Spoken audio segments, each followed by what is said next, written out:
Hello, everyone, and we're back for another episode of the Reality Check, which I think is a pretty good title considering what me and Casey go over. So I think this is episode number 3. We do this on Mondays and Thursdays at 9 Central, 10 Eastern for Casey. And tonight, again, I'll let Casey kind of take the lead on what she wanted to discuss. Because it kind of goes in line with what we've been discussing. I think tonight is we're going to kind of cover some like childhood trauma and how it could be linked with some chronic illness. And I have a couple things pulled up, which was what I think it can lead to. And when you say hello, Casey? I will say hello. Hello, everybody. Good to be back here again. And thanks, Vernon, for the donut. Vernon's one of my mods out on YouTube. He always gives me donuts. We've been doing it for a long time. Talia, hope I said that right, dear. She says Tucker Carlson would deserve our thanks. He is slowly red pilling the normies. Yeah, listen, I'm going to be honest. Some folks, after what Fox did with the Arizona count, the election, I get it. Listen, but you can ask anyone. I appreciate what Tucker Carlson does.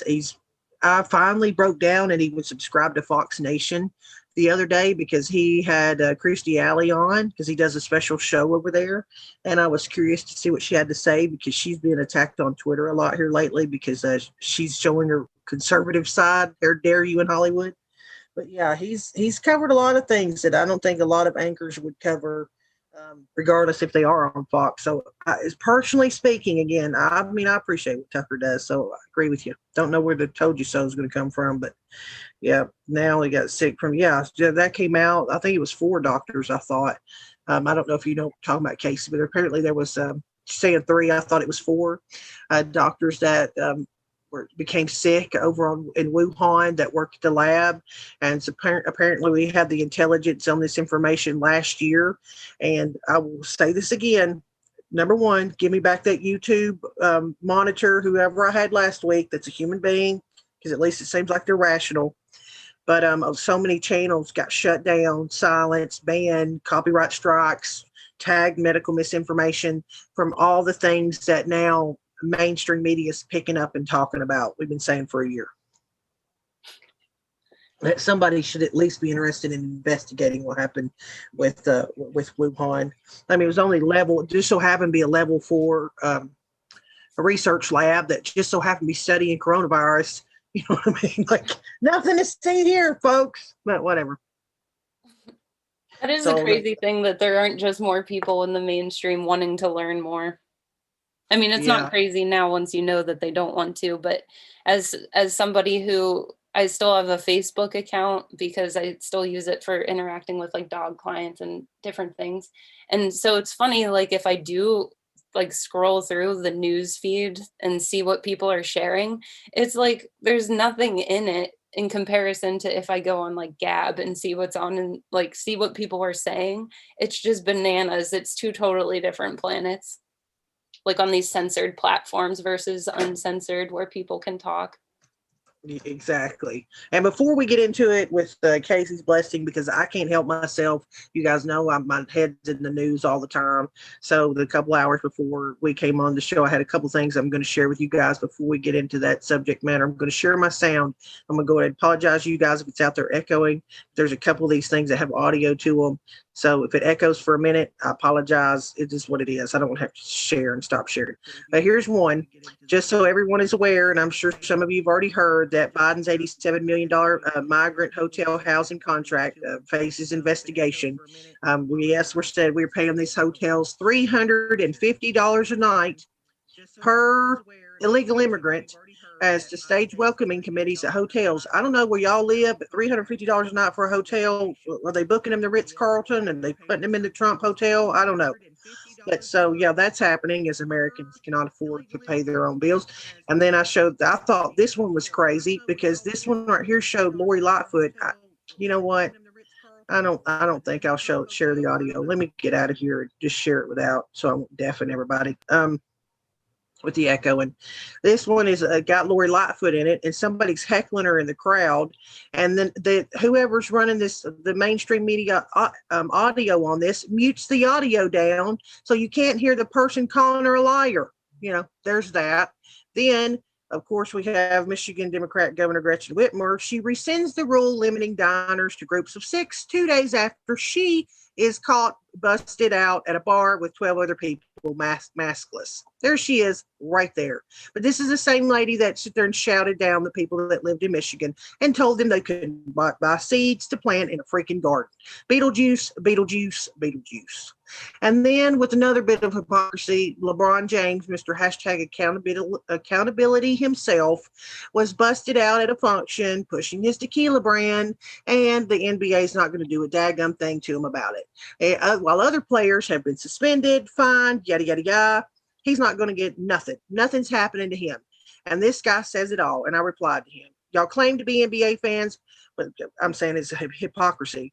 NBA fans, but want LeBron to get suspended and Lakers to lose. If you're a fan of the NBA, why TF would you want LeBron suspended for important games? Real fans wouldn't want that to happen. Shaking my head, disgusting people. I replied to this guy, I was like, you proved the point.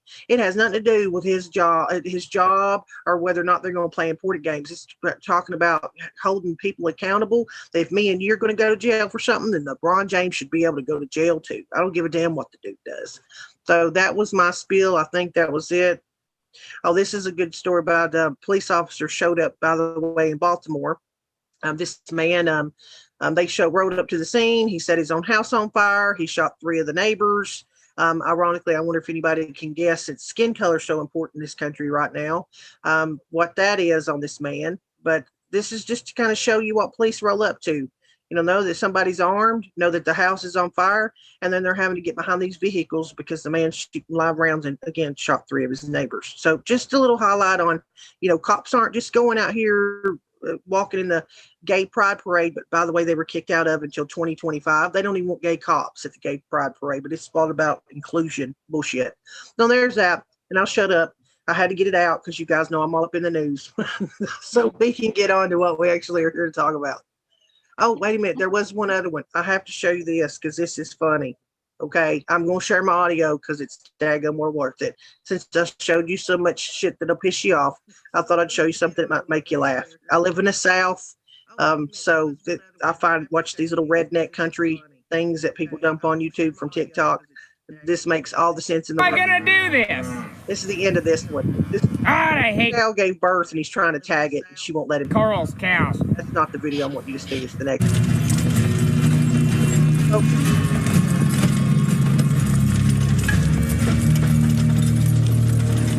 Me and the boys. I'm sorry. I thought this was flipping hilarious. Because that's about how it's going to look. How you doing? Good morning. Good morning.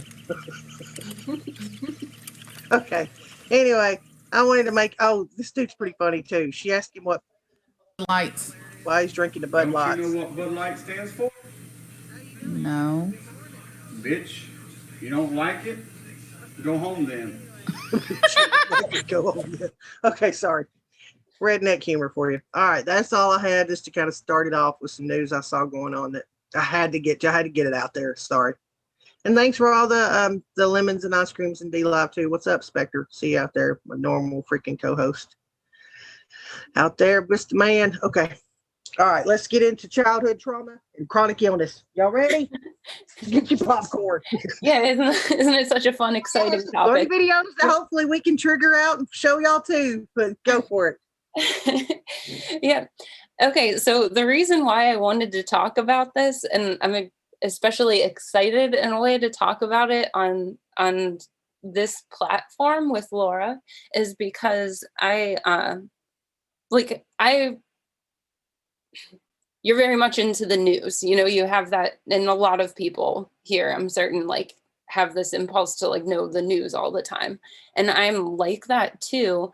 But I have a lot of health issues that I'm currently dealing with. Some of them that affect my memory, some that just affect I really have to watch my stress levels, physical stress and mental emotional stress, because I've just been burnt out. And I crashed and burned in 2016, 2017. I started having issues seemingly out of nowhere. that were really getting in the way of my daily life. And I couldn't figure out what it was. I just felt like I was really like brain foggy, and I was sore, and like just felt like I wasn't like able to breathe sometimes. And I got, as anyone would do, I went to my medical doctor and I got a lot of different tests done. Was getting checked for cancer quite a bit, a lot of biopsies and whatnot, because I was getting like cysts and, little growths everywhere. And so like basically I felt kind of like a zombie. Like I just didn't feel like myself, felt out of it, lots of aches and pains. And throughout all of the tests, I like had half of my thyroid removed because I had nodules there. I had a skin biopsy done, a biopsy done in like my cervix, all these different places.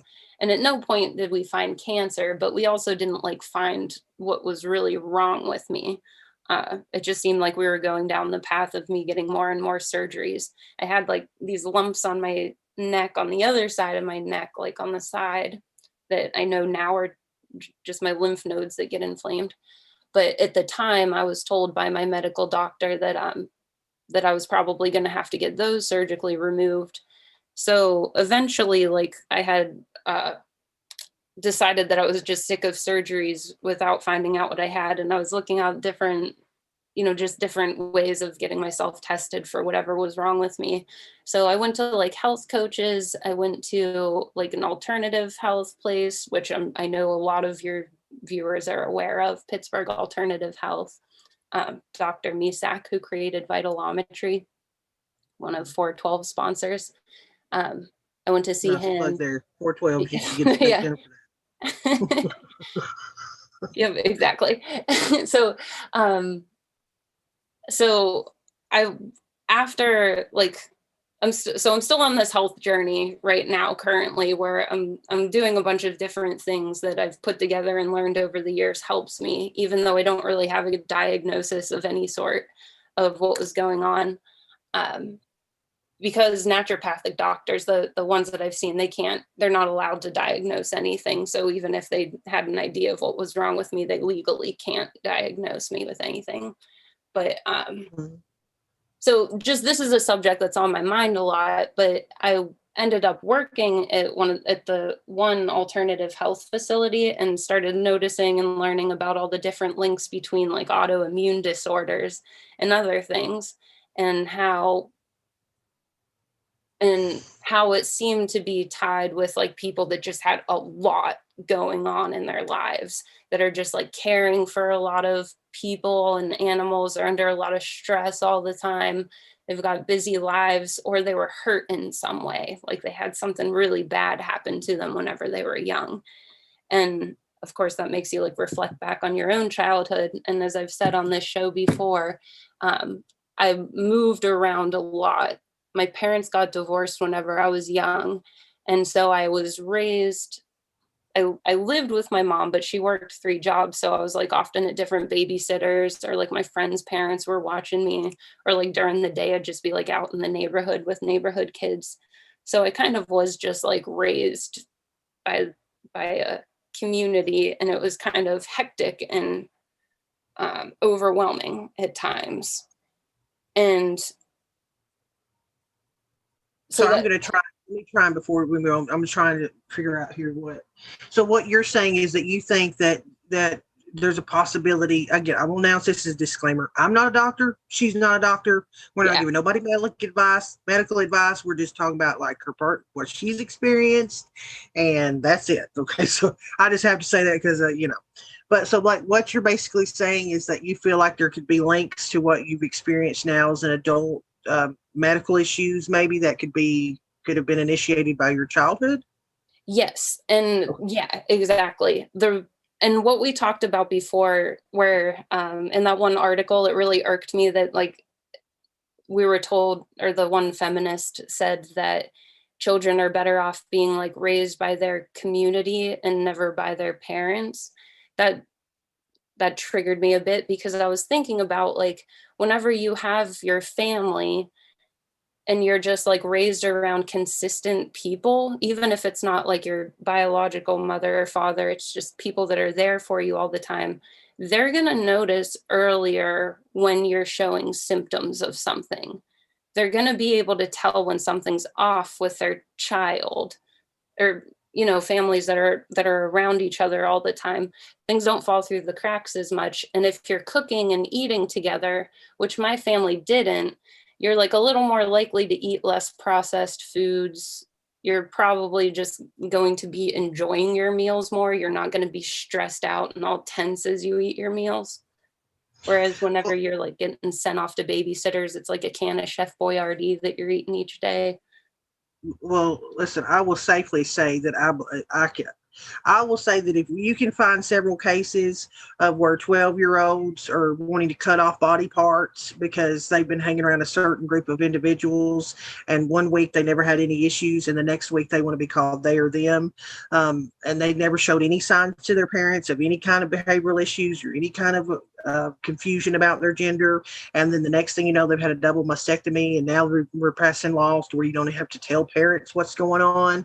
And I have no doubt that that issues like this could arise again, because I believe what's happening, what's alarming to me, is that we have so many children that are immediately put on psychotropic drugs. They're immediately diagnosed as ADHD and all this because they're just a rambunctious child. And instead of being sent outside and have their parents play baseball or kickball or to the park or going bike riding or whatever, they're all sedentary, sitting behind a gaming machine or a laptop or whatever it is, being entertained by the internet, and God knows what you can find on the internet. And then, so they're building all these fake relationships online. And then you're seeing all these children nowadays having all these behavioral issues. And instead of getting to the root of the cause, like having actual therapy, or sitting down talking to people at long lengths about what's going on, they're immediately put on drugs or diagnosed with something ludicrous instead of trying to get to the root of the problem. Stop medicating all these kids, as your first go-to to me. That's my thoughts on it. Stop medicating all these kids and putting them on these. Look at the list of the side effects. That could be an issue too.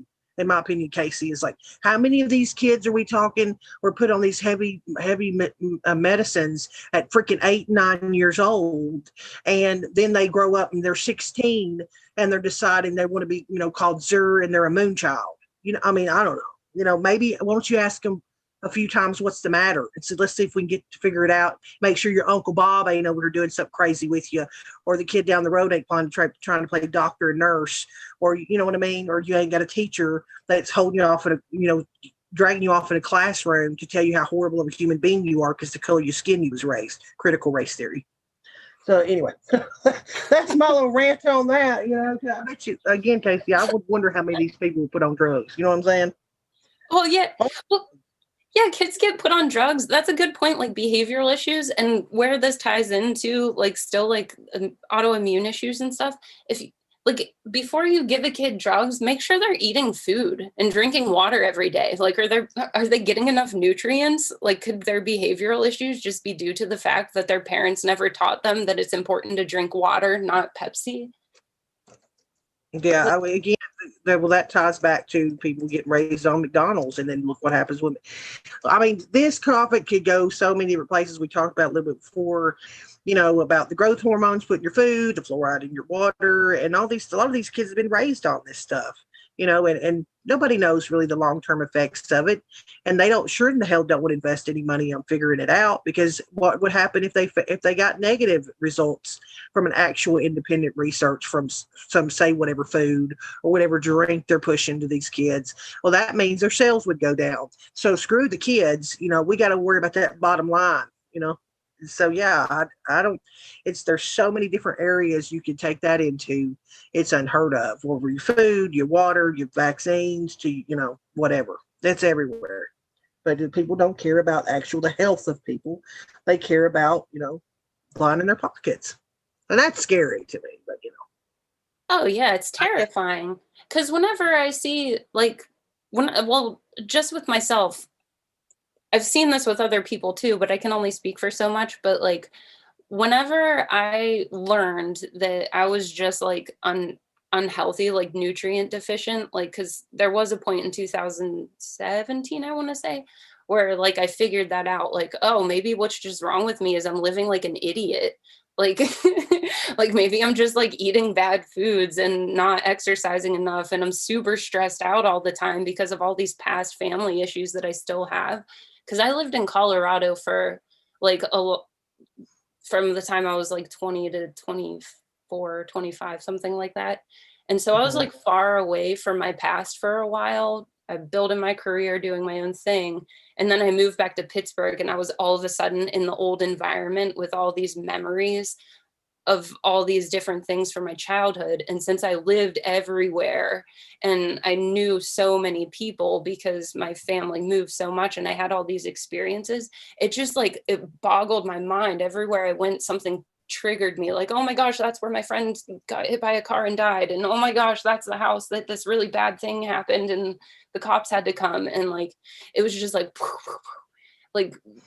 blew my head up, and like my body like was physically altered by that mental stress, and vice versa. Like the fact that I wasn't like, I didn't grow up with enough nutrients in my body. Like I just ate whatever boxed food was in the house or whatever canned food.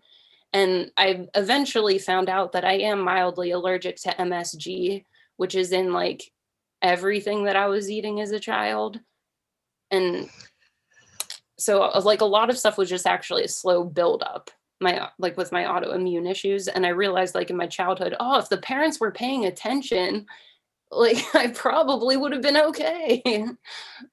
Well, yeah, they see this, and I told her before this, by the way, I would only be able to add things like from the other side of the fence because I had a great family. I had a lot of support. I mean, don't think I didn't go through, I went through several things, and I did even as a young child and stuff. But I was raised in a way not to ever look at myself like I was the victim of something and that things happened. And, I had faith in my life. And so, like, I would give an example of, I think that probably helped me that we didn't have a lot of money when I was younger. We always ate meals at home. My parents couldn't afford to take us out to eat. We got meat once a week. We were lucky when I was up all the way up till I think first or second grade. Our parents built what they had. My grandmother had 9 kids, lived in a 2-bedroom house with a wood burning stove. And she was a huge influence in my life. So I've watched an 8-year-old little girl get hit by a car and be completely put in a vegetative state. I've watched, I live in the place my grandmother died in. I mean, she died in the living room where I'm at right now.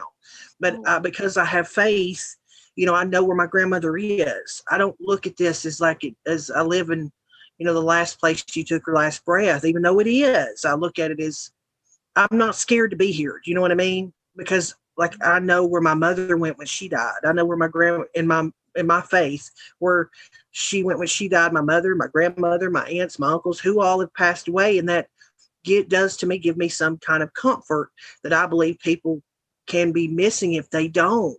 And that's what I think's happened to this younger generation is if they don't have some kind of, I don't know, have a bigger meaning or don't feel like there's a meaning to life, say a creator, if you will, whatever that is for anybody, is that I think it leaves that space open for the government to be that, or this organization to be that, or your professors with whatever they want to dictate to you, or your teachers want to dictate you to believe.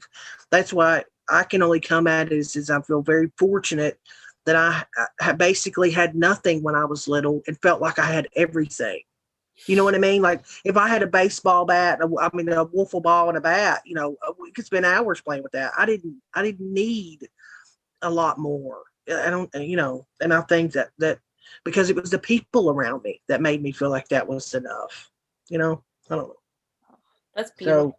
So, yeah, but I feel, I know that where I live, that's commonplace, but I also realize that there's other people in the world that, weren't fortunate enough to have that. Again, it was not, that's why to this day, it's not about money for me. I've lived in $250,000 houses and I've lived in single wide trailers. You know what I'm saying? So and I've been just as happy in each.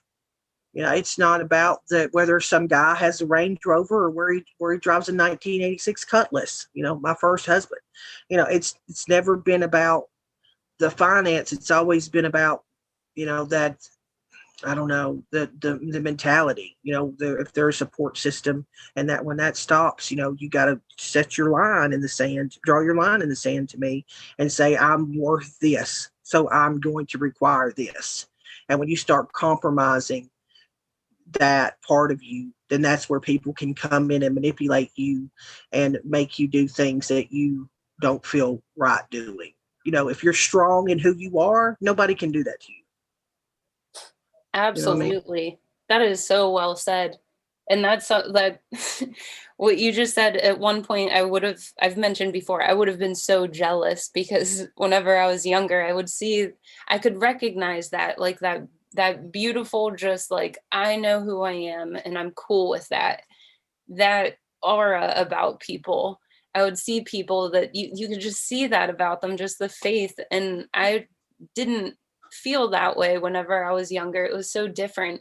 So at one point I would have been jealous, and I wouldn't have been mean to you, but I would have deep down just been like so resentful inside and so frustrated and jealous. I know. No, girl, you'd have been like most of my other friends, just want to hang out at my house. Okay, that's what would happen. You would have. You'd have been like, "Where can we come over and hang out with you this whole weekend?" Be like, okay. And I mean, again, my friends that lived in huge, nice, big ass houses would want to come hang out with me in my parents' little 2-bedroom house. Because they could feel that, my parents had a lot of trust in us and instilled a lot of good values in us. My dad, would not take a handout. God forbid. You know what I mean? Like, we'll eat pinto beans and cornbread before we get food stamps. I mean, that's just how he felt about it. I mean, hell be damned. And so, my grandmother was poor as dirt, but she's one of the biggest influences I had in my life, and I learned to appreciate things from some of the poorest people you could probably ever meet.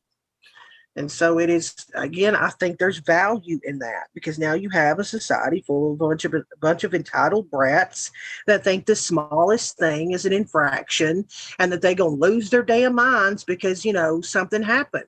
And you're like, if that's the worst thing that happens to you, then be grateful.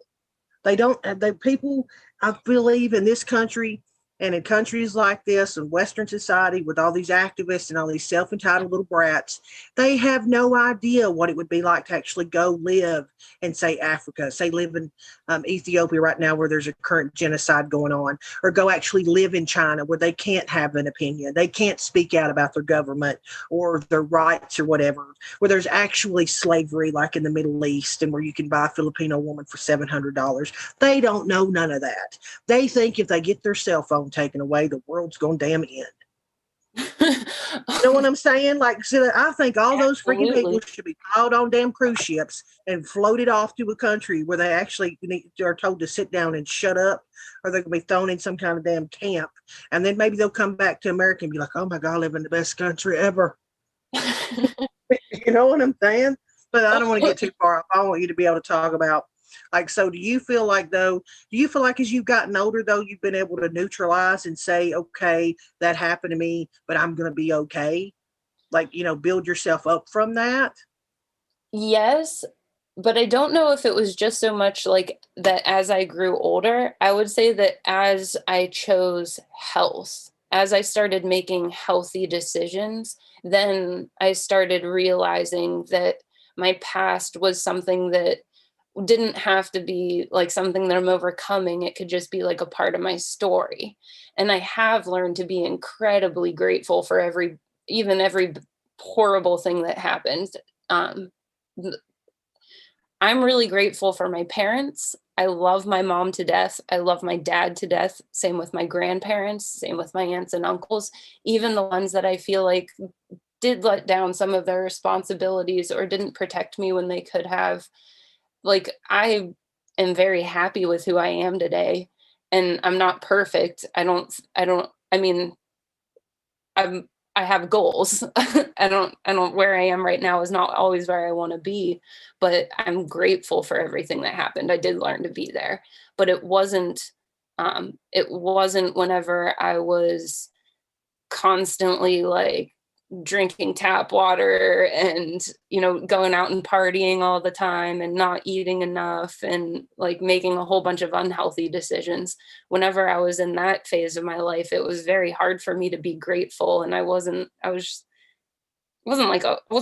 horrible, but I just didn't have the mindset I have now, I guess. I wasn't able to see the good in a lot of situations. And I developed really bad post-traumatic stress disorder that I have been working on overcoming.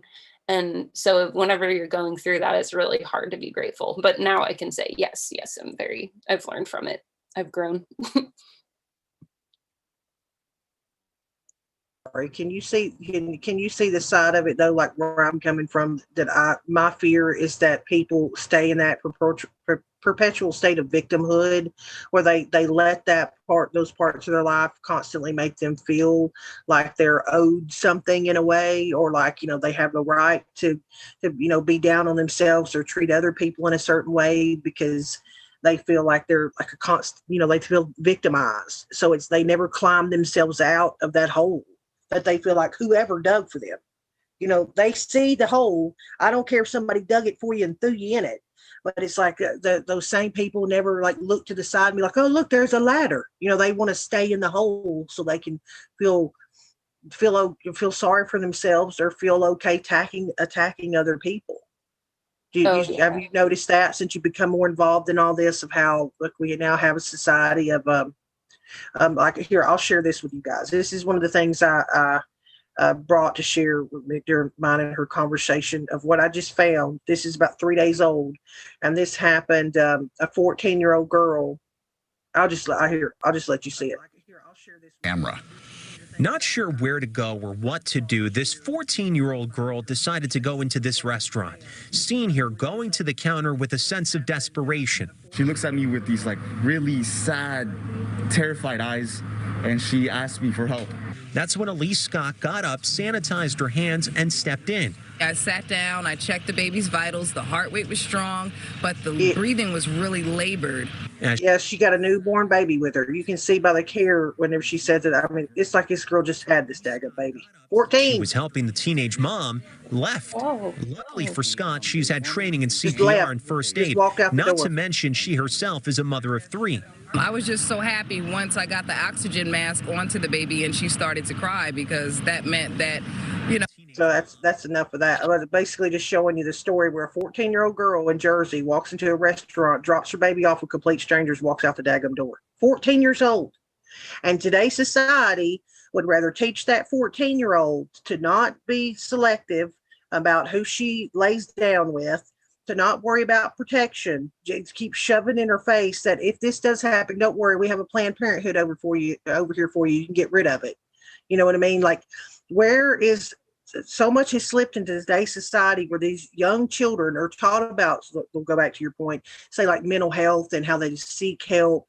And now there's actually guidance counselors in school instead of like gender studies, or where there's like says counselors that will talk to them over time instead of diagnosing them as trans and writing them a slip to get put on hormones, or teaching them about condoms or the birth control pill, or how about this, not having sex with people who don't really give a damn about you, and instead pushing them towards Planned Parenthood and abortions and shit like this, where we have a 14-year-old girl walking into a restaurant, handing her newborn baby over to complete strangers. What are we doing with 14-year-olds that are pregnant anyway?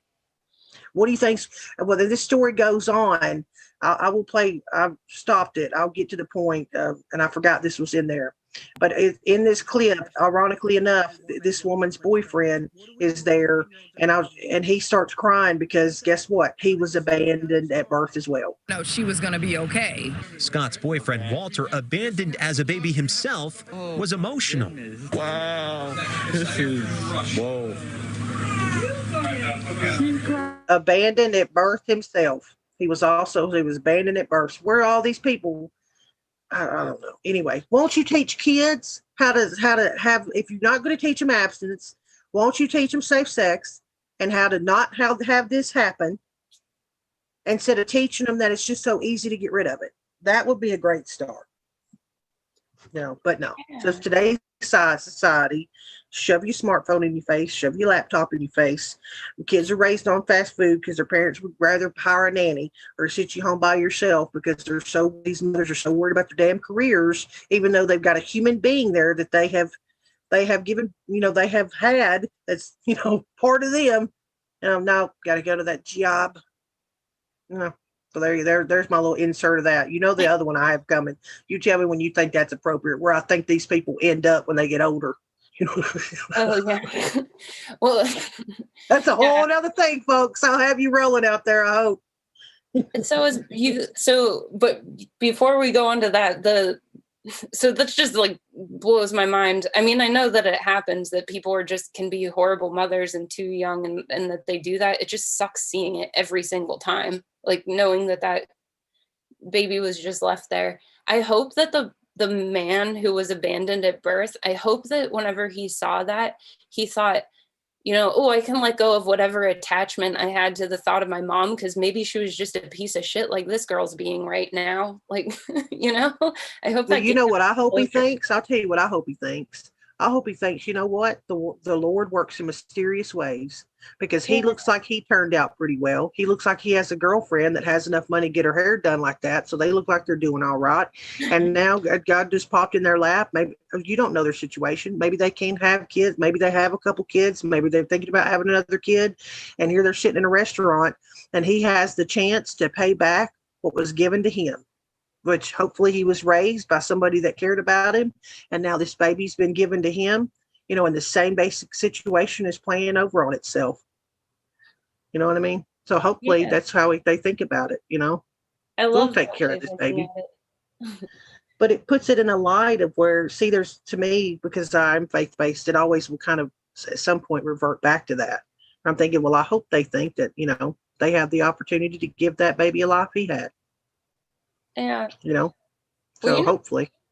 I hope so. And I think that it's definitely a possibility, because one thing that, like, throughout my whole childhood, like, I didn't have much religion, and this could be a whole nother topic, but the small amount of religion that was introduced into my life was not a positive thing.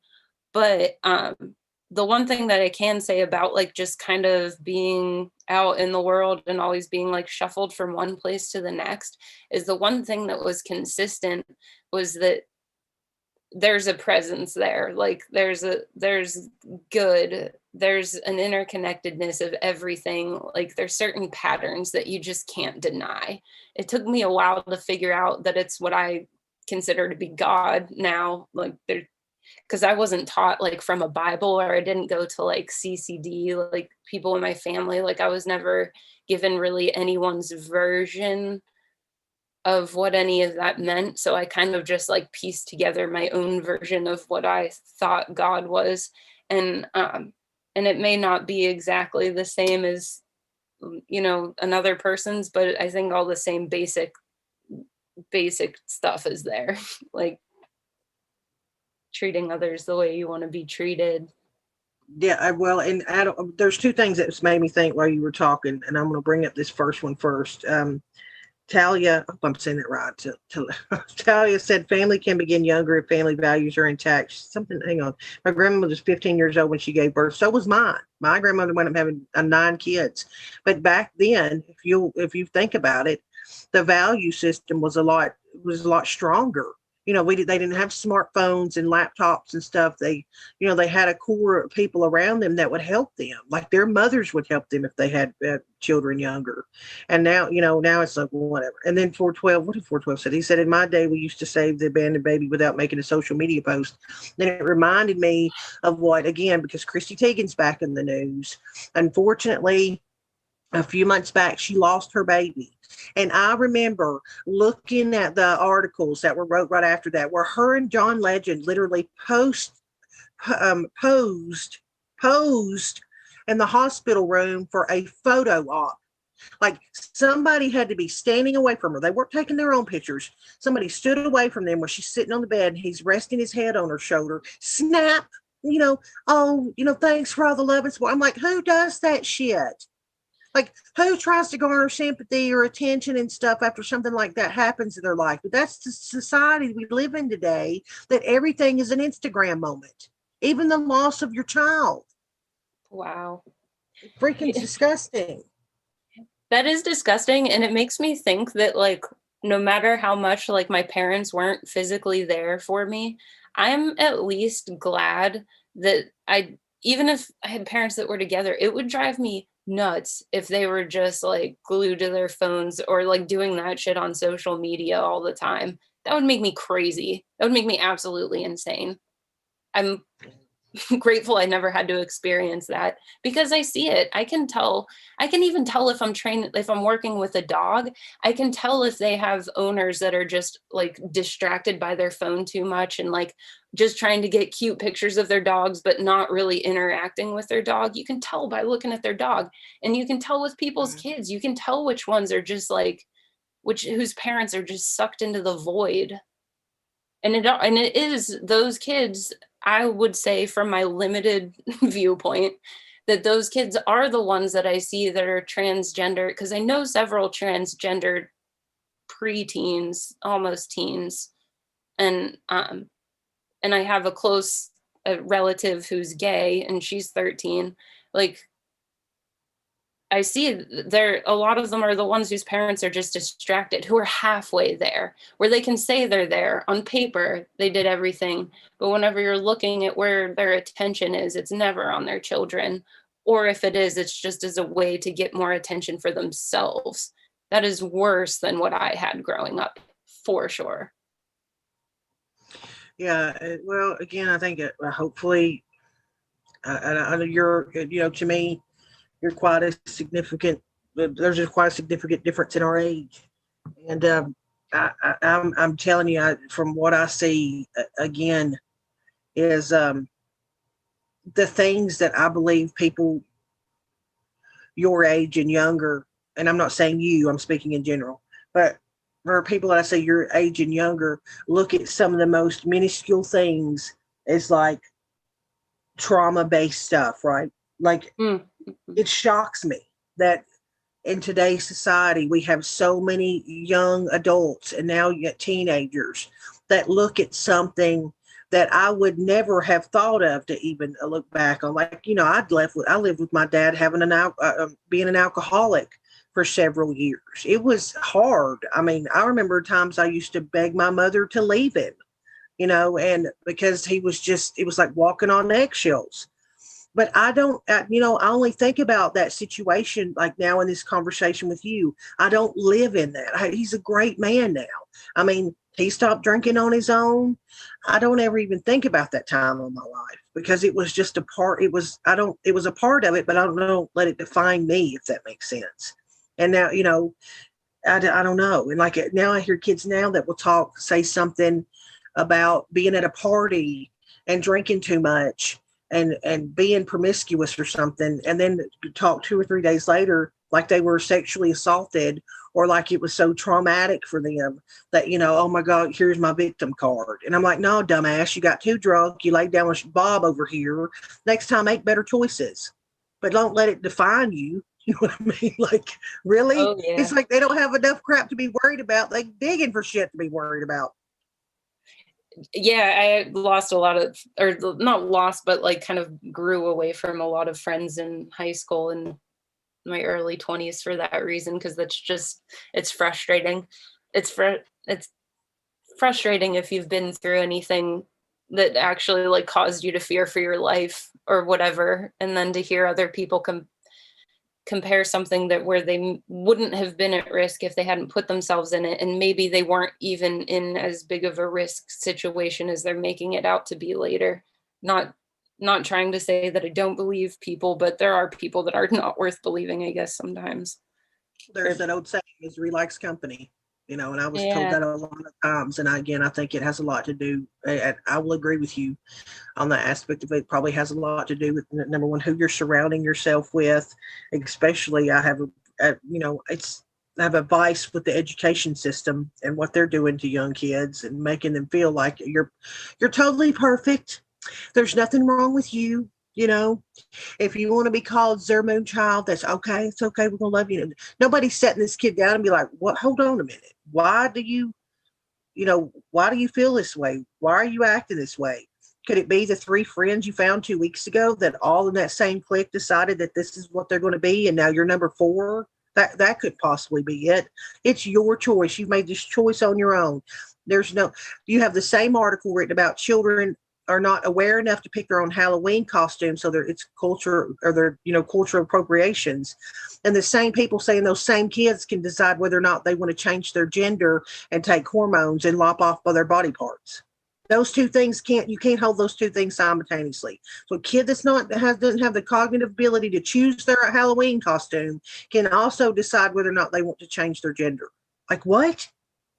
Yeah, there's so much hypocrisy with certain people, and I do see that. I don't really have any examples to go off of that, but you know what? I do have a theory on why maybe like this younger generation, and even me, like I have to say I'm easily triggered. I just handle myself differently whenever I'm triggered than a lot of people my age. And I think it's just because of my experience with dog training, because if you like, dogs hold you accountable, and if you're surrounded by dogs that are gonna do something really bad, if you lose your cool, you just learn to keep your cool eventually.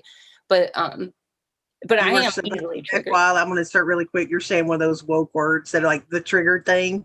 Oh yeah, I say that could quite ironically enough trigger a lot of other people. Be like, oh god, here we go with the triggered stuff. Well, you know, I just know it's just funny because it's that word has been so overly used that people are like, oh god. Well, no, that's kind of why I was excited to talk on this show, because to this audience, because I am, besides how I vote, I'm basically just like a stereotypical liberal with like how emotional I get about things. Like the only difference is like the difference between me and like a liberal person or like a woke person is I genuinely believe that every single person is a special snowflake, even unborn babies, even Christians, even white men in America, even rich people. We're all special snowflakes. So that's another way of saying all lives matter, I guess. But to me, it all is the same thing. It just depends on who I'm talking to. Yeah, well, again, you're with Adel, so I know he's had some influence on you, and I think he would probably be one of the least triggered people I know. So hopefully, Yes. also that influence has been that his influence on you has been a kind of a calming force. But again, I and I told you sometimes we'll disagree on here possibly, and that's okay. I'm all open for debate, stuff like that. But I promise you, if you got around me and you were quote triggered about a lot of different things, we'd be having a come to Jesus meeting. Okay, I'd be like, girl, you want to calm the hell down. Like, what's bothering you? You know what I mean? Like, I'd be like, well, I can't believe she had all this. I'll be like, really?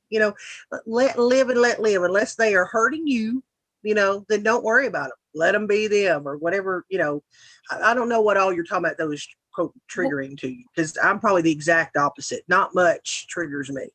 Well, you know what? So you're right, because you don't know this, but because, like I said, I handle myself differently whenever I'm triggered. If I can separate myself from my past experiences that cause me to feel hurt when something triggers that past experience. You actually said something to me before that made me. I bawled my eyes out later. I bawled my eyes out so hard. And I had if you would have seen me, it was just like, oh, why is the world like this moment? And the thing you told me, you said without, you just said it. And I was just like, shit, wow. And it was what you were talking about, the horrible things that happen to kids nowadays. And one of them you said was children getting sexually assaulted while they're still attached to the mother. Mm-hmm. I bawled my eyes out forever that night. But but the thing is, I'm not you brought this up and now I'm I don't know, you caused me to have a horrible night. The way I took it was, wow, that's hard for me to hear, because that specifically reminded me of something that I saw in a video, but a video that I shouldn't have seen whenever I was younger. And I saw it because I was not with my family and I was out in the world. And so all these emotions came back, and it was wow, my whole world, everything was so hard. But that's I mean, that is part of post-traumatic stress disorder. It's just the thing that's messed up is like, I don't, that's just how it works. Like, I'm going to get over that. I'm glad that people tell me the bad things that are going on in the world, because I want to know, not that I want to hear it, but it's important that it's discussed, because if it's not discussed, then it's going to stay hidden. And if it's hidden, then you can't fix it. So like, even though I was triggered by it, I knew that I had to not be, if I was going to continue, participating with people on a free speech platform. And I care about those things ending. So if there's anything that I can do, then obviously I want to. Well, I mean, I know the clip that I heard it from, which I have in my archive, I have it pulled up, is Blake Lively was giving a speech. And she was talking about like the child images, and there's certain words you can't say this on the YouTube platform that bothers me because of the other stuff that's promoted, but whatever, it is what it is. But she's talking about like child images, and I don't mean classroom images, you all know what I mean. And she was talking about that subject matter. And so she had a police officer, and she started talking to him about, child abuse, sexual child abuse. And she says, when you say young, how young do you mean? And that's when she repeated that he told her with the umbilical cord still attached. And so and I will say this, I'll completely admit this. I've been in that side of things and trying to research that side of things, because I research like the occult and the religion these people practice and the sick things that they do to mock, say, the crucifixion of Jesus and all this other stuff. And it leads you down roads where this is where it eventually ends up, because they are really, really sick people. They're sick people. And what they do to children is the sickest. But I've bit my tongue a lot of the times being on air with certain people and not raising awareness to it. And then one day, like I pray, listen, I have a conversation with God just like you'd have a conversation with me. And that's just my relationship. And I'm like, what am I doing? Right? What am I doing by trying to protect everybody's ears by not speaking about it? Because I'm scared, someone is going to hear this and be like, oh my God, I can't believe that's happened. Kind of like you're saying your experience was. Whenever these children that it's happening to don't have a voice. Just because people want to bury their head in the sand and don't want to hear it doesn't mean that it's still not happening. And if adults in this country and around the world can't stand to listen to what's going on with these kids, then how in the hell are we ever going to protect them and stop it? So I would rather be sandpaper on a chalkboard to people's ears when I talk about stuff like that, so they wake up and listen for the sake of those kids, than I'll ever care about protecting an adult's eardrums from it. You know what I mean? Hell yeah. And I appreciate that. It's as incredibly difficult as it is all to hear. And as much as I didn't like hearing it, like that needs to happen. If we can't talk about the ugly side of things, then how are we ever going to avoid it or do something about it? Mm-hmm. And that's my goal, is to try and stop it. That's why I'm so having Michelle on here on the 3rd to talk about critical race theory, and why I've talked about it so many times on this show. Why I talk about what's going on the border with these children and trafficking. What do these daggum people do in the Dominican Republic and all over the country, where they go over here to Asia, these American nasty ass men to go over there and pay for these kids. I'm going to tell people again, I'm sorry if I offend you, not sorry, because nobody out here, we are the voices for those children. They don't have a voice. They're not, it's not like they're out freely walking the street and they know what a free life is with a loving family. They are prisoners. They are used and abused and usually cast off when they're done, when they're used up. They're not released as an adult to go get a degree and have a happy life. That's not what happens with these children. So I feel like if I'm not speaking out for them, and the people that I know that get into the side of trying to study and research what I do, then nobody damn will. I'm not going to spend my time trying to protect grown-ass adults from hearing what happens to these children. If it can make one person out there that's listening that actually has the ability and contact with people that can do something, do something. or go research it for themselves and say, you know what, I'm going to be a part of Operation Underground Railroad. I'm going to look up the Child Protection League. I'm going to go do this stuff and try and be, make a change, do something to prevent it, whether it's donation or donate your time or whatever it is. Spread the word. I don't care. But like at some point in my life, I was like, I got to do what I got to do to raise awareness to it, because most people don't know anything about it. And it's like, if you don't educate them, nothing's ever going to change. These sick sons of bitches are going to just continue to get away with it. Yeah, and that's nasty. That's why I love this Patriot movement so much, because I guess like as a kid, I saw a lot of things that were bad. Some in real life, a lot of it just like, I wonder how much like just my grandma blasting the local news all the time whenever I was a kid trying to sleep just made me also like see all the negative in the world more whenever I was a kid, because like I kind of knew what to look out for that was bad. But anyways, like I saw all this bad stuff and I don't want to be frozen by it. And whenever you're overwhelmed and you don't know what to do and you are weak, like I was weak whenever you can't hear words or you can't just have a normal life because everything reminds you of something horrible that's more horrible than what's going on right now. It's heavy. It stops you from living your life, and it stops you from doing anything that's helpful to the everything you're weighed down about. You can't do anything about it.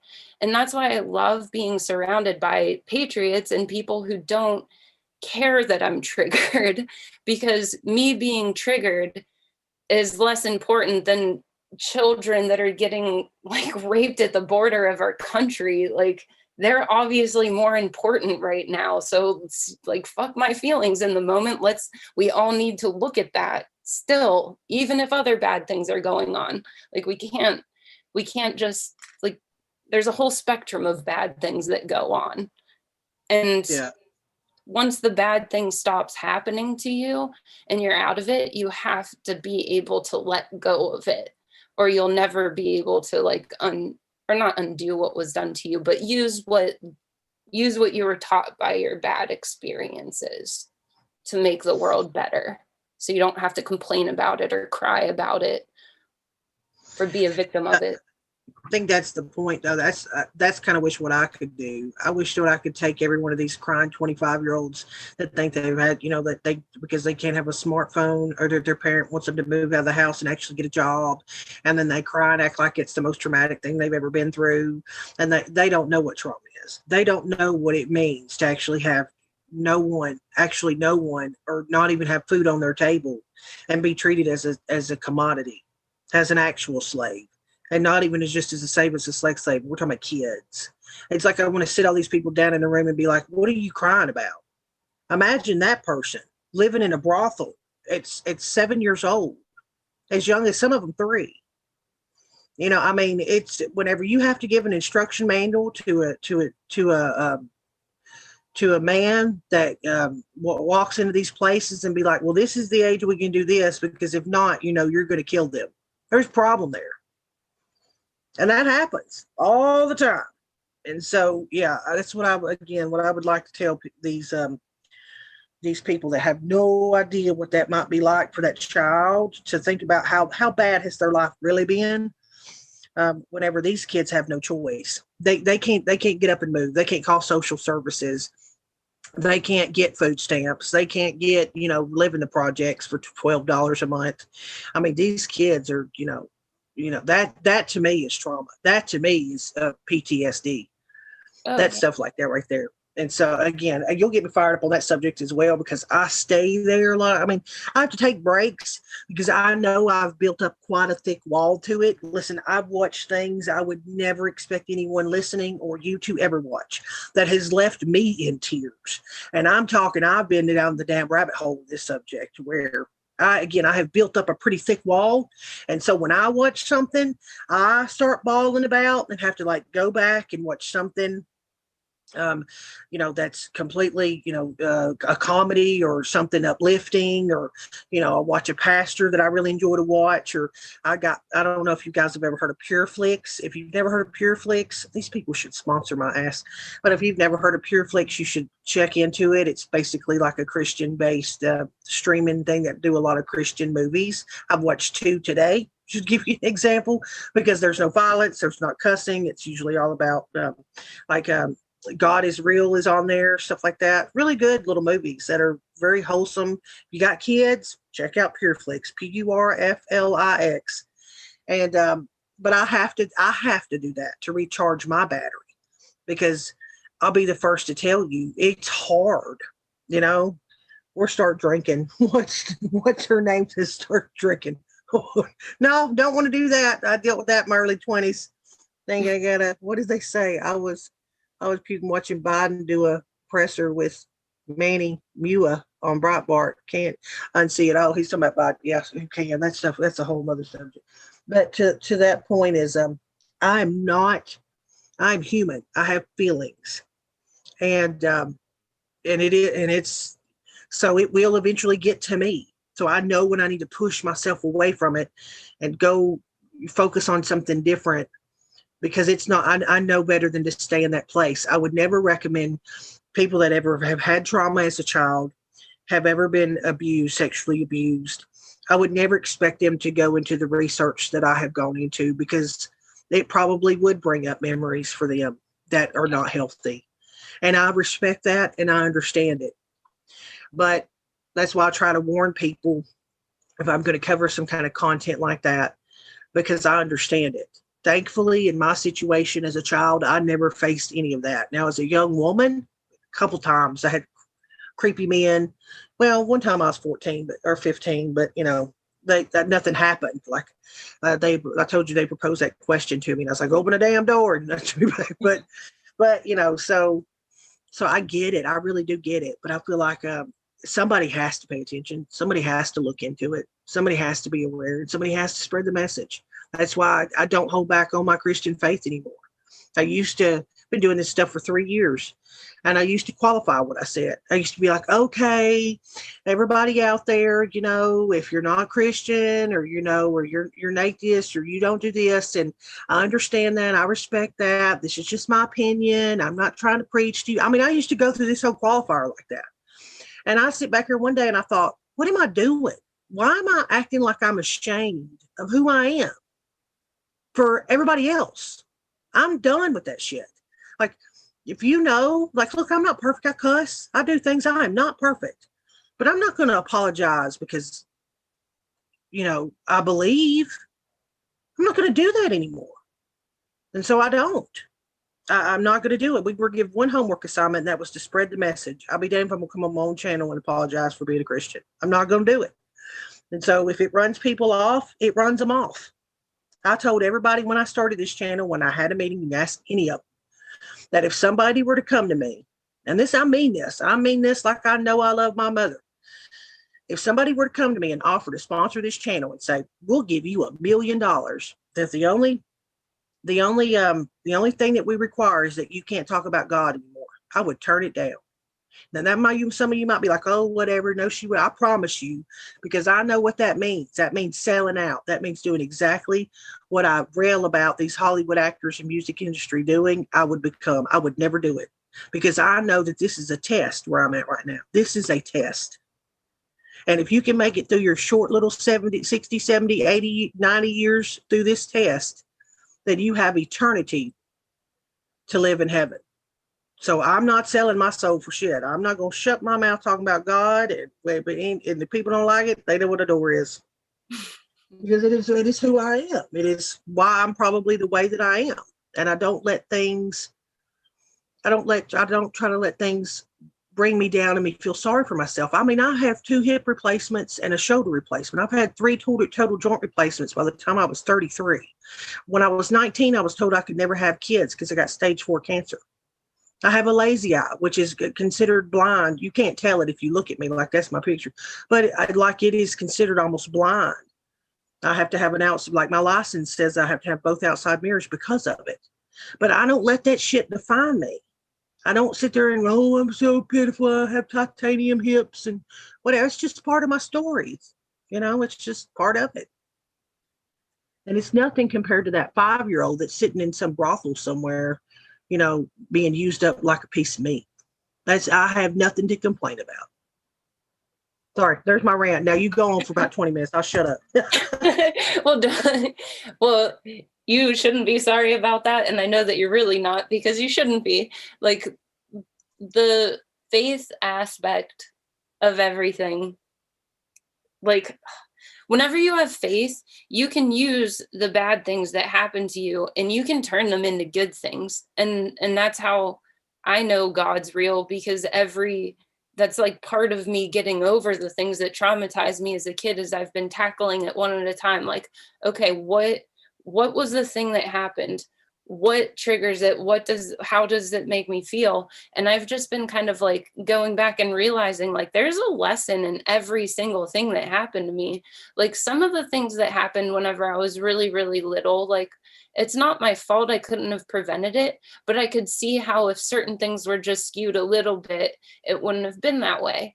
And I started learning the things that I did, that I had control over, and the things that I didn't. And over time, I learned to forgive the world, my parents, whoever, for what happened whenever I couldn't control things.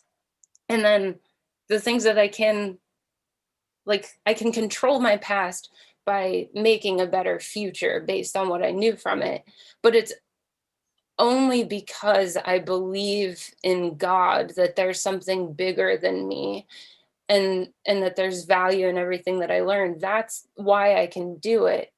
And that's why it sucks to see all these people who complain about the world and say there is no God. It's so awful. And I'm just like, no, we're living in the same world. You could be staring at all. You could be aware of the beauty in it. Just like me. I don't know how to make you do that, though, because you can't force people to see the good if they don't want to. My best advice there is be the example. The best thing you can be is the example. And it's like, whenever I started here, listen, I've met hosts in my time that started out that didn't have a lot of faith in their life, that have since changed their mind. So you always can have that opportunity. Like, I would say, if you had a lot of, like, if someone came to me, and I'll be honest, if someone came to me and they said they had a lot of questions about questions about the Bible, I'm not the best person. I would probably send them to Breaking, because Breaking Spectre has a lot better grasp on Scripture and the Bible than I do. So it's also knowing your limitations. Yeah. You know what I mean? So it's for me, I can tell people how I get through things, or why I don't feel sorry for myself, and how I think what in my childhood impacted that for me to be who I am today. But I also know my limits.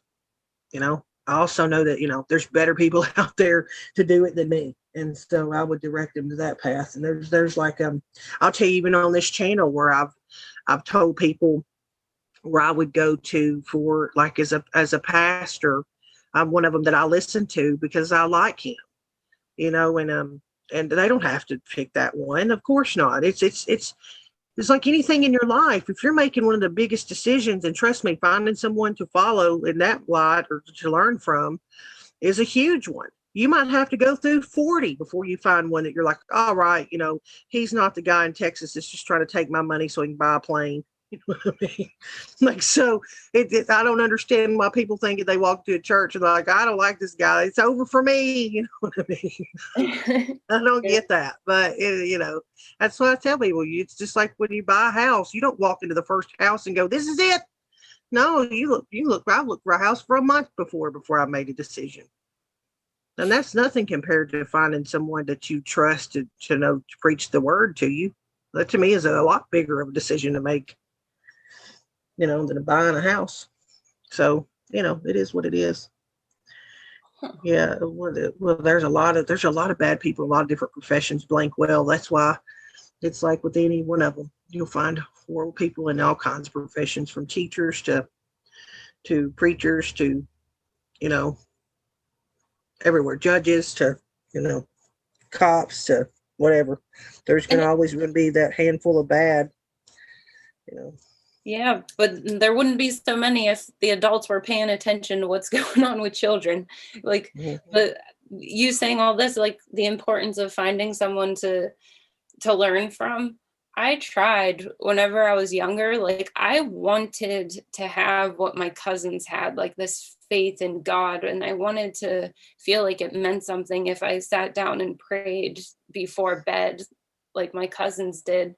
It was so like foreign to me because I wasn't raised with that. And I really attempted, and then nothing like super horrible happened, but like whenever, like your very early childhood shapes like how you think for a while. So when the first time I went to like a church, you know, I was like an animal lover whenever I was little. And so I felt God's presence whenever I would like watch animals whenever I was younger. And I always just felt like whenever I was outside, there was something really good. But it wasn't like the way God was described to me and by somebody who was reading the Bible. It was just like this presence that I felt. And whenever I decided that I wanted to go to church after I saw my grandma die, and she wanted all of her kids to be confirmed Catholic, I went to the church and started going to mass, and I didn't understand anything that they were saying. So I asked the one lady there that if she could teach me. And so on like Wednesdays, I'd go there and she would just teach me a bit about things. But then she was saying that like, no, of course, this is like young me. She said that that animals don't make it into heaven, that it's just certain people that accept God, that accept Jesus into their lives.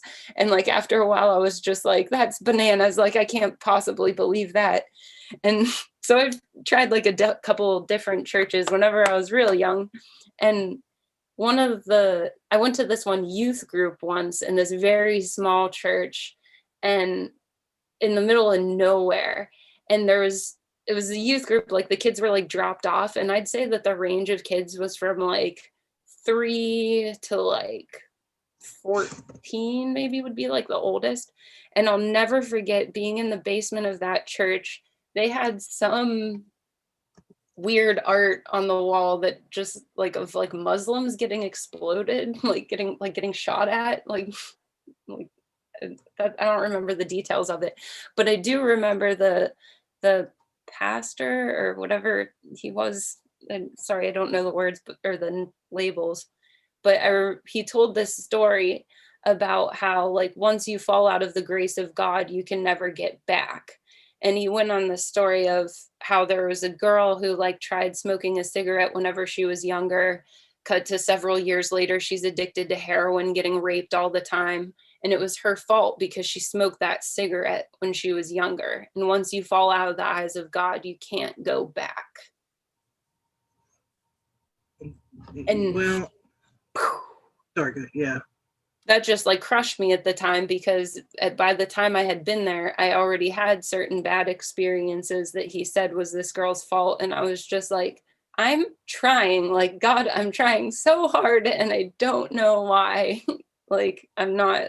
I don't know why I'll never be in your good graces, because that's what that person made me feel was the case at the time, back whenever I still let people make me feel things.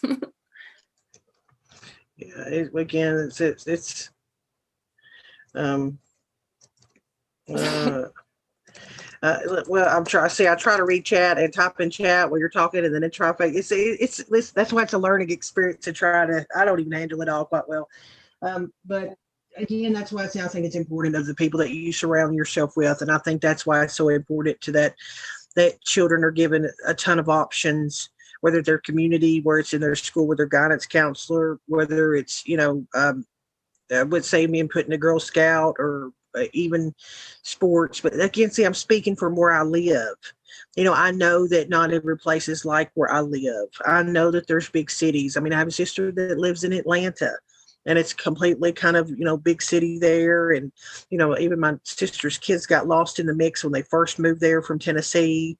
And so, again, I know that location can have a lot to do with it, just as well as family can, but for all the outreach that can be provided for you, and so that's why I think it's so important, especially for me, to keep stressing about the education system, because if you have parents that aren't around as much, or you have parents that are dealing with drug addiction or whatever it is, or they're abusive or whatever, that at least if you have the support in a school system, again, not a school system that's trying to indoctrinate you, but a school system that can pay attention and say, oh well, Timmy showed up with a bruise on his arm, or Casey looks really sad today, and had somebody step forward and say, let's pull you out, have a conversation, and then provide that child support, then as a society, we have a better chance of, helping them not have to live their childhood through it. You know what I mean?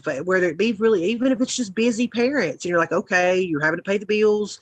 Hey, let's get them enrolled in this after school program, or let's, band is a good thing to put them, even if they only just want to play the damn triangle, or like I said, Girl Scouts or something like that. But having those different things to where they'll have that community, you know what I mean? Oh yeah. Yeah. And ones that you can trust, because you definitely would know, since it's been hard for me to research things, especially a lot of the things that, a lot of the darker things that go on, like the rituals, like I'm aware of them. Those sort of things, like, I think back, like if you're not watching your children and they're not with trusted, like, people that the parents vouch for, community members, there are people just waiting to swoop in. And the child services, like, once were called on my mom, and my mom didn't know, but they came to see me at school. And I remember getting a really bad vibe from them whenever I went into the room, and they started asking me questions about my home life. And something in my gut told me, like, that those people weren't good. And I don't know what it was, but I didn't trust them. And I kind of just was like, oh, like, my life is really good. I was just like, acted like I was a very happy kid. And didn't I had like really bad vibes about those people. And the more that I learn about different like government programs and, just how systemic some of the just evil is, I often wonder like what I avoided that day. If I avoided something that would have been helpful or harmful. And see, that's the game. This is where we'll kind of, and I know you're bringing this up because of the topic, but I'm always so pressed when I come back to you is to say, I understand, but you you can't live in that moment. Like if you let your history define who you are as an adult because it was a bad one, then you'll always have that, to me, it's going to be a struggle to move forward and not always feel, for lack of a better word, kind of like a victim. Do you know what I mean? Like, because you're focusing on the bad things that happen. To me, I would tell someone, just focus on the last 2 years. How's the last 2 years have been? Now if you need to seek therapy and someone to talk to work through those traumas and through that stuff, then by all means, go seek that out and have that conversation with somebody that's more, qualified to kind of walk you through it. But to me, if you keep going back and reminding yourselves of how bad it was, like that's why I don't live in that spot with my dad when he had a drinking problem. Right. I don't. And that was hard. I mean, you gotta think I went to my mother begging her to leave my dad. And so, but I now have a great relationship with him. And if I feel like if I would have held on to how he was those few years, I wouldn't have the relationship I have with him today. I forgave him. Forgiveness is such a huge thing. Because if you can forgive that person for whatever reasons they have, that they might have done it, or that, somebody wasn't there to pick you up, that if you can forgive them, you can move on. Because I think when you sit in it, it can mess up your future, like because you can bring that into your future relationships. And if you have trust issues because of, say, something your parents did or what a last relationship is, you could ruin something really great that, that is nothing but good, because your mind, your mind,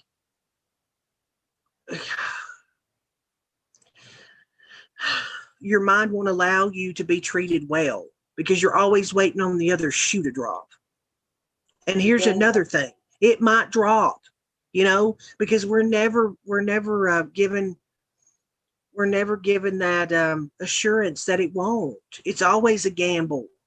You might be, how many relationships end where the one person is madly in love and the other person wasn't feeling it, and they broke up with that person, and it breaks your heart, and you think you're never going to be okay because you're laying in bed crying, eating your half gallon. I'm talking about women over there, dudes, not men. Eating your half gallon of ice cream, and you cry yourself to death, and your heart's breaking. You know what I mean? Think about how many times you've had a relationship in that crushed you, and now look where you're at. You're like, oh my God, I can't believe I was that tore up over that asshole. You know what I'm saying? Mm-hmm. So that's how I kind of think of other things. Now, again, if it's seated with parents, and so that would be more, more maybe something you need to work through with someone that can do a better job and more qualified. But there's also something even about forgiving them. And I'm not talking about like sexual trauma stuff like that's a whole nother ballgame. I'm just talking about have you ever sat down, like say with your parents, and talked about what it made you feel like as a child and kind of what all that did to you? Have you ever done that with them?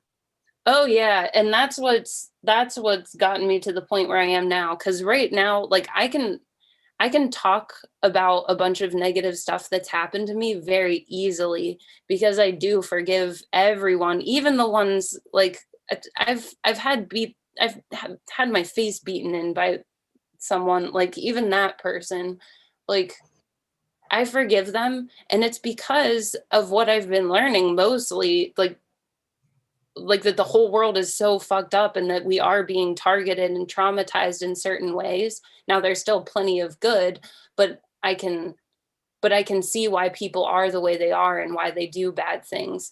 And I forgive them because some of us are set up for failure, and it's by design to a certain extent. There's a reason why our news is just blasting traumatizing headlines after like the most horrible shit that you could ever hear, just being blasted during dinner time from my grandma's TV, like.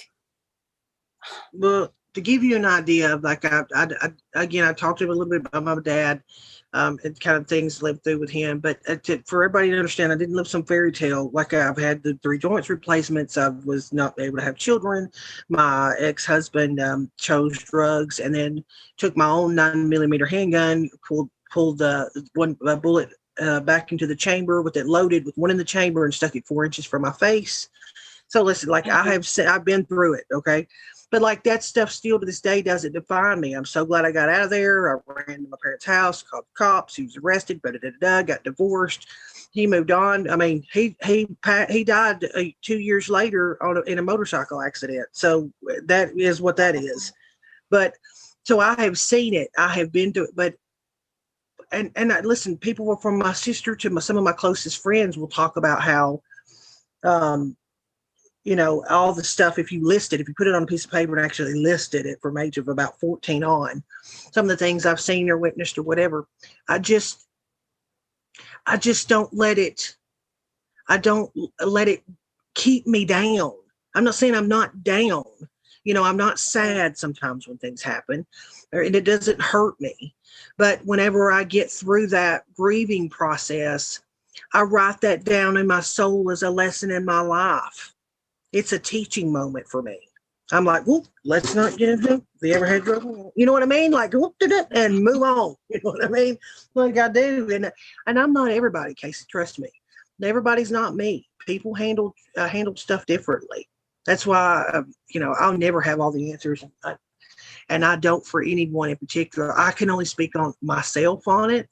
But like, if you've had that conversation with them about what happened in your childhood and stuff, hopefully when that conversation ended, you gave forgiveness, you heard it coming from maybe now as an adult, you kind of understand what position where they were in as an adult, maybe you didn't see as a child, and then move on and say, you know what, when I have kids, I know what not to do. I'm going to look at how I was raised and try to turn it into a positive and say, it might have sucked for me, but you know what? I'm going to damn well make sure my kids know. You know what I mean? Yeah. So kind of use for their happy. Stuff happens for a reason. Good stuff happens for a reason too. But yeah. Sorry, I didn't mean to cut you off. I just very much. No. Go ahead.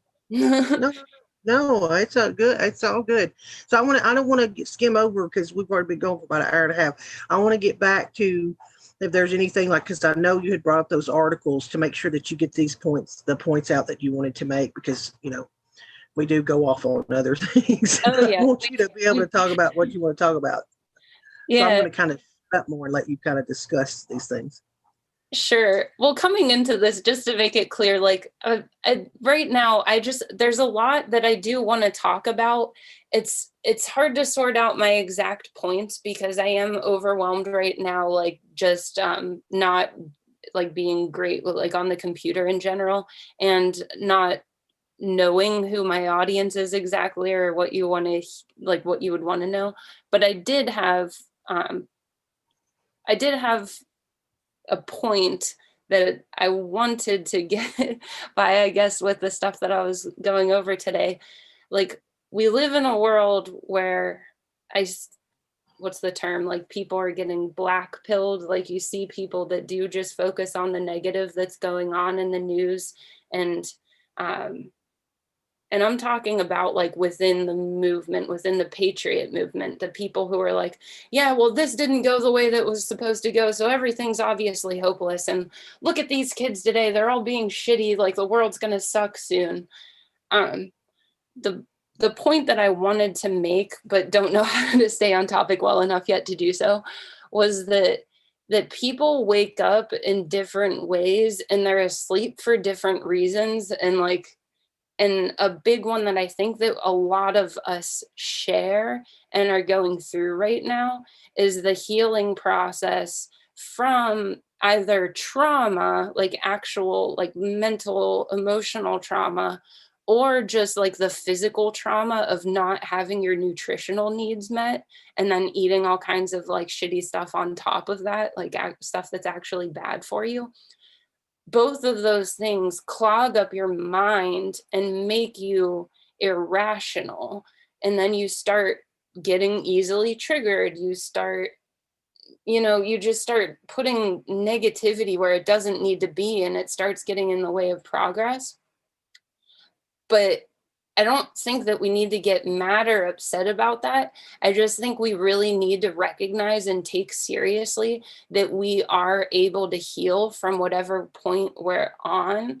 And being mad at the people who are going through that, who are traumatized and who are acting out, you shouldn't accept any unacceptable behaviors, and you should speak up. People shouldn't just be coddled just because they were traumatized, and people shouldn't be enabled to do fucked up shit just because they were hurt and they're angry. But I think that we're seeing right now a lot of people recognizing their own issues, whether it be something more mental or even just more physical. We're starting to realize that there may be what we're sold as being healthy isn't always healthy, and what we're sold is I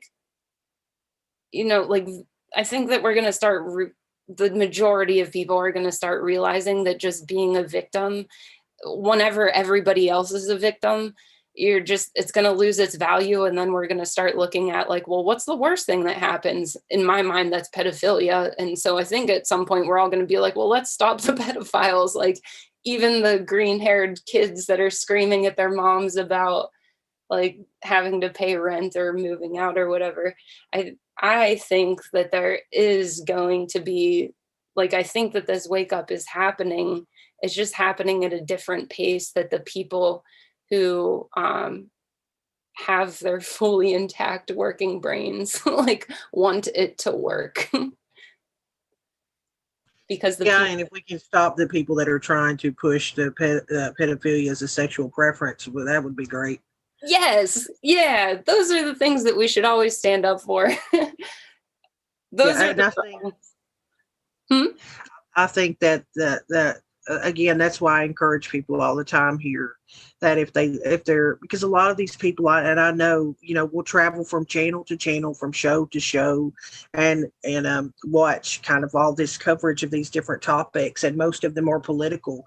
And I know that a lot of people appreciate the support. I know that I do personally, but I will always encourage people to, take that break, push back that laptop. Go watch, go plant your garden, or go hang out with your neighbor, or take a walk at the park, or even if you can't, say you're physically bound, because listen, I understand that as well.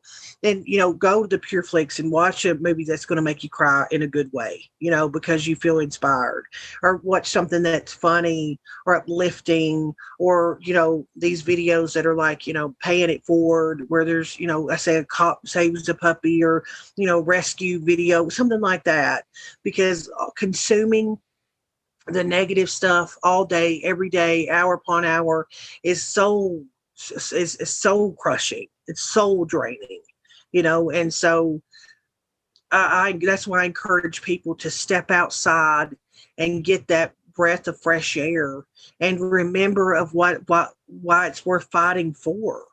Why it does piss you off to see someone go and try and say that's a sexual preference, or why it does make you mad they're trying to push something in school systems, or why it makes you mad because some politician says something stupid on Twitter, and why it angers you because you don't want that to happen. Don't forget to go outside or watch something encouraging that makes you understand why it's all worth fighting for. Because there are great people all over the world doing really wonderful things, and it's really easy to forget that whenever when you're trying to stay on top of all the stupid things people are doing. You know what I mean? Or I think it's now time I could show this right here. Or this could happen to you. I got to show this girl. I had this pool. This is flipping hilarious. Or this is to me what you could grow up to be in society. If people don't tell you you're acting damn crazy. Okay, this is what it is.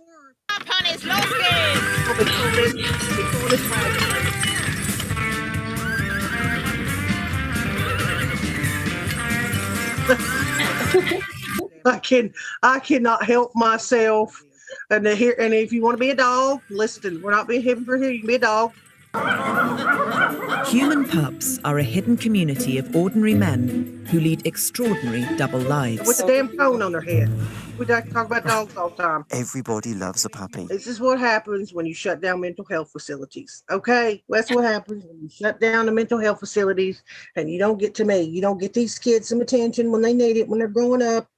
And then this is this kind of stuff you kept behind your bedroom wall, 20 years ago. And if you wanted to be a little dominatrix, a little weird, you kept that shit in your bedroom.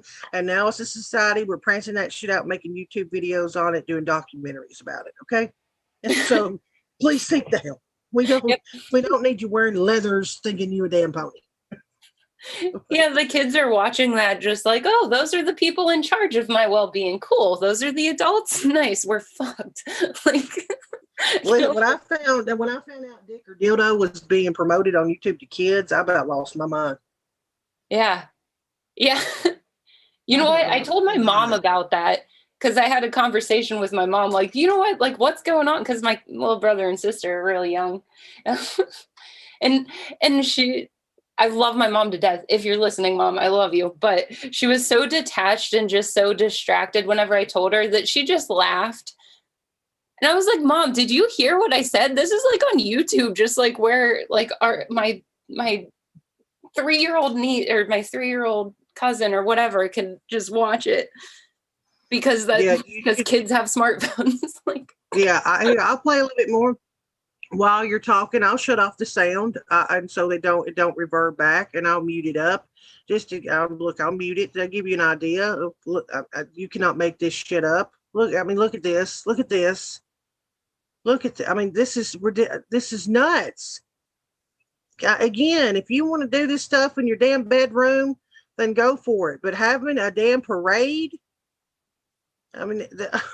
where you're going through obstacle courses. Oh, Good Lord, this is what it looks like. This is what this shit looks like, folks. I want to interview every single one of them. I want to know about their past. I'm fascinated by this. I mean, not really. I would never spend energy on that, but yeah, it's nuts. Oh, see what happens? This is what happens. That's God being karma. I mean, this one gets so mad because he ain't pulling the cart right. She about loses her mind. But look at how she's dressed. I mean, like Pippi Longstockings on crack rock. I don't know. It's nuts. This is crazy to me. This is blindfolded. What is that? How do you think that's going to end? Where he's pulling your cart? He's blindfolded. He's blindfolded. You know what? He's scared to walk. Huh? This sort of stuff, like, is honestly, at least from what I see in the city, like where I live, like becoming a bit more mainstream. Because one of the places that I used to work, a vet clinic of all places, like most of the people that worked there were burlesque dancers and like circus performers as like their side job. So like the normal work day would just be like us at the vet clinic, but then like the work meetings, it would always be at like a burlesque show or somewhere, a drag show, because that's just what everybody was doing. So they would just like have their work meetings there. So I worked there. I would like go and just be like, huh, interesting. Like, to me, this is what crazy looks like.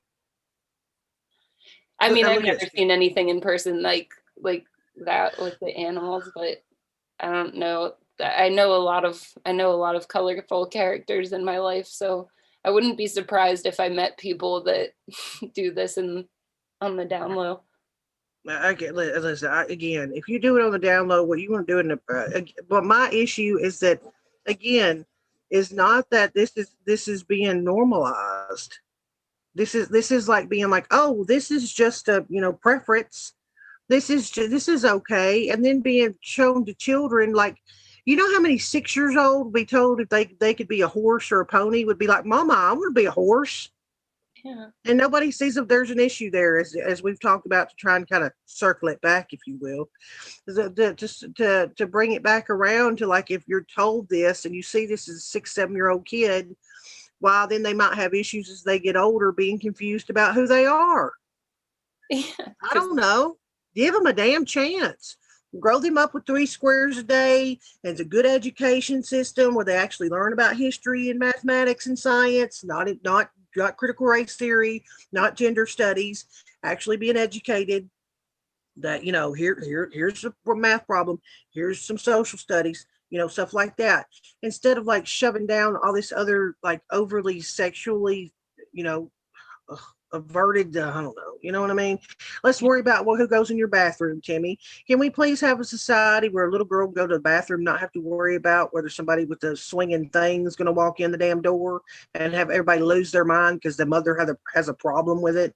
Like, I would like to just go back to the basics. And we, y'all can start a private school if you want to, and you can all fall into that damn private school, and you can have whatever bathrooms you damn want.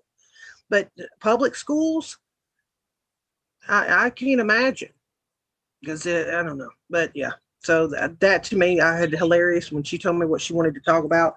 I had ran it actually up on a video, and that had that in there. It was a documentary done about it.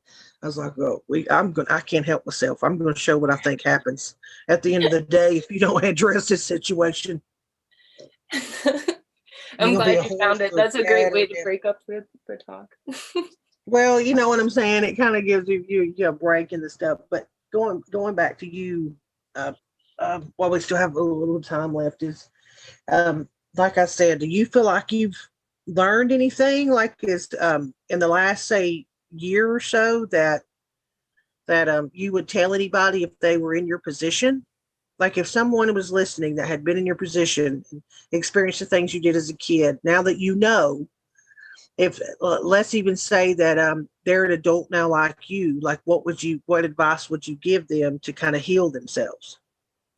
I would tell them, instead of worrying about what anyone else around you is doing, instead of letting yourself get triggered by anybody else's life, just protect yourself when you need to protect yourself and focus on your health, on your physical health, on your mental health. Focus on all of that before you start judging other people. And then also be open to what that means, healing, because there's going to be lots of doctors that try to sell you things. There's lots of programs that are like, join this spiritual retreat or whatever. Like, find for yourself what you believe in, what your morals are, how you want your life to be, and focus on that, not everything else around you. That would probably be it. Well, and maybe finding someone to talk to. Yeah, finding someone to talk to, and not just somebody who caters to your worries, not just somebody who's going to pity you, somebody who's going to help you do better, even if it's uncomfortable. Yeah, that would be my advice, is to find a professional that's not, and I hate to say this, but I just am, that you, I don't know, that does the traditional way of, like, say, psychiatry and psychology, that's not been indoctrinated to immediately want to put you on medication, to actually help you get to the root of the problem and work through it. That's willing to sit down and have session after session after session, and not immediately want to put you on barbiturates or something like benzos or something like that. Because I think that people have the opportunity to get to a healthy place without the use of it. I believe that so many people in today's society have been so overdrugged, it's ridiculous. And if you look at how they treat their own children, even these doctors, they're not on medication. You know what I mean? They're why is that? Well, they got a rambunctious boy. Why? He's out here climbing trees. Why isn't he on it? Because he's a boy. But they'll quickly do it to your child, or they'll quickly do it to you as an adult. So just like with church, just like with a job, just like with a house, shop around. If you go in and it doesn't feel right, something feels off, or it's just like with anything else in the world too. Some people just don't mesh well. You might not get along that well. They're like, she gets on my damn nerves, or you know what I mean, or me, all this other. Then go somewhere else. Don't let it ruin the thought of that therapy won't work for you, or whatever. Because it should be something that you're very one of the only times in your life you should be super picky about, the person you select to be your mentor and basically in life, to help you coach you through the most traumatic stuff you've been through, to give your ass a chance at a healthy future. Hell yeah. I finally have that in my life, somebody that I look up to in that way, that helps me through everything. And she is like, she doesn't let any negativity slide that isn't warranted. And even then, if it's warranted, she doesn't let me dwell in it. And I pray that everybody else in the world can find someone in their life like that they can just look up to, who helps make them stronger and has just their best interest in heart. Yeah. There's people out there like that if you allow people to help you, but that's also a big thing. A lot of the times that I didn't get help whenever I wanted it, I also wasn't as open to it as I pretended to be, or as I thought I was. Used to shut down. Yeah, I do think it's very important that maybe even people like you that have been through things in your life and have found a good solution for yourself, have the ability to come out and give some, and even if you want to call it anecdotal advice about how you made it through, what you did to get through, so they themselves can say, well, at least I'm willing to try it. Right. At least I'm willing to see if that might help me. Because again, you learn from each other. Right. And now today, it's so hard to find people that you can trust, to give you good, solid advice. Why not it be some stranger on the internet? Because telling you right now, from what I see, you got just as much shot at her giving you good advice as you do anybody else trying to be a doctor on television. It's crazy, but yeah, it's I think it's important. Again, we had completely different, I think, childhoods, if I would have to say. Again though, it could just be how I handle things as well, or maybe having those couple really good influences made the others not seem as bad. I don't know. Yeah, but not everybody's going to be like me, and not everybody's going to be like you. And why it's important to sit down and listen to someone, even if you don't agree with them. Yep. Which is why I'm grateful to be here specifically on the show, because we're not always going to agree, but at least we're dedicated to open communication. Yeah, because again, I'm not going to have the answers for everyone. I don't know everything. And like the experiences that you have that I didn't have, you'll be more qualified to tell people, what you think may be helpful to them. I can read a couple papers or a couple research articles, but you have basically what they call the lived experience. I don't, because I don't look at things. I don't know. I don't know. Well, fortunately for our audience, you have all of that research, because I've got anecdotal experiences and very little outside of that. So, but I hope that you guys still trust your gut with the stuff that you read, that you think is facts, as much as you trust, or, run everything through a filter. I hope that you kind of assume that everybody's just speaking from their own experiences, even if they have some websites to reference. Now, you brought up some good information. You sent me some good information. The craziest one as we're closing out was the one about the MSG stuff. I was like, of course MSG, especially if you go to these, just so y'all know, these Chinese buffets, a lot of Asian countries use MSG, and even now in America, you can find it in almost a lot of different products. It might blow your mind. MSG is all up in the food, and it links to obesity, liver damage, blood sugar fluctuations, elevated heart disease risk factors, behavioral problems, nerve damage, increased inflammation in animal studies. I was like, and I think that kind of will bring it back around to your point about why, diet can be just as important to your body as your mental health. And most people probably don't even realize it. Yeah, I didn't realize it until I changed my diet, and then my brain started working, and I was like, whoa, this is what brains are supposed to do. This is awesome. Look at me remembering where my car keys are and not crying because I forgot my PIN number at the grocery store. Well, I think we all have issues with listen, I think we've all had that point where I was like, where did I put my keys? Where did I put my phone? Then open up the freezer door, because you put ice cream in there, there's your damn cell phone sitting right next to it. Yep. We've all had those moments, trust me. Oh, Even in my 20s, I had those moments. So, yeah, but is there anything else you kind of wanted to talk about on this topic? Oh, it could be never ending, but it's been a long, my dog's looking at me like he needs stuff. So I think I'm going to have to end it, but these topics, I could go on forever. So I'll figure out how to do that in a way that wouldn't bore everyone to death. I think it's boring. I think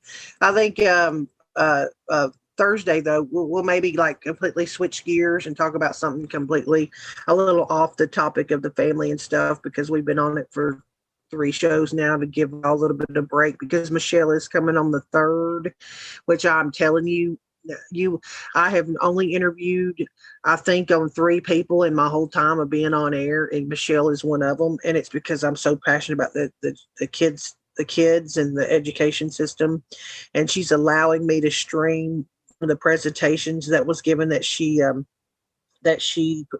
put together. He actually writes for Epoch Times, and he does the podcast on the New American, and she allowed me access to it, which is about an hour long.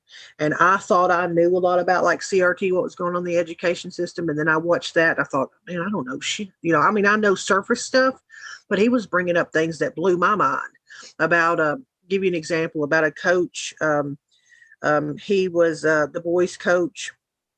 I can't remember, where was this school at. I'm not going to say where the school is, because I don't remember. I watched so much stuff in a damn day. But I remember he was a coach at a school. A little girl had come to school and said that she thought she was transgender, and apparently, I guess, had brought clothes to change into, because the school was all about it.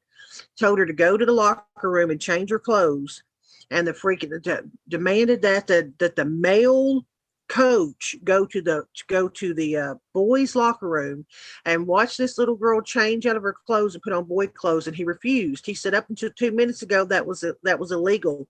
I'm not going to go watch this little girl get naked and change her clothes. They fired the man and took away his teaching license. That's in that presentation. So Michelle's allowing us to stream that, was be an hour long, and then she's going to stick around for the remainder of that second hour and take questions from us.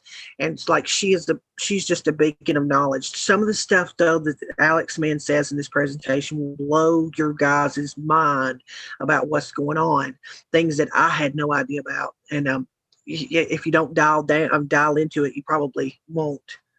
And so, yeah, I'm excited for that, but that'll be the third. So maybe with the next couple shows, we can kind of go completely somewhere else, and especially YouTube. Write down in the descriptions if you have anything or comments that you want me and Casey to go over, something you'd like for us to discuss.